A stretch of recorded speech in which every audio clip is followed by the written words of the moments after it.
Саяхан Өргөн аймаг зүйл самар яваад 6 настай хүүхдийн асуудлаар нэвтрүүлэг юмуд хийгээ явж байгаа. За одоо ерөнхийдөө удахгүй телевизүүдээр гаргана гэсэн төлөвлөгөөтэй байна л да. 6 настай хүүхдэд чинь бээлийн чинээхэн уучраа болохгүй юм дээ. Нэг бол аав нь төв дээр, нэг бол ээж нь төв дээр. Голцоо ээж нь төв дээр байна л да. Айл хоёр тасарнаа, хоёр хавагднаа. Төв дээр бэлэнгэр байхгүй шүү дээ. Илүүгээрээ юм уу, дахиад нэгэрийн асуудал басна. Ижшийн хоёр хуваана.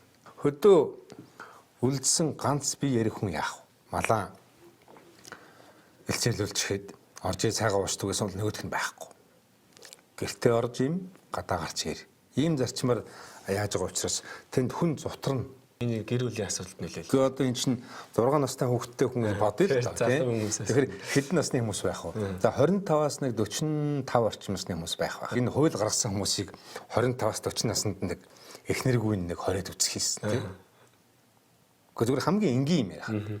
Энэ бол зүгээр энгийн одоо хүний байгалийн юм ярих тийм ээ. Одоо шинэ Өргөн аймгийн зүйл сумын хуучин найрамдлаар гэдэг урд баригад амьдарч байгаа хүн сумаас нь 100 км-ийн цаана.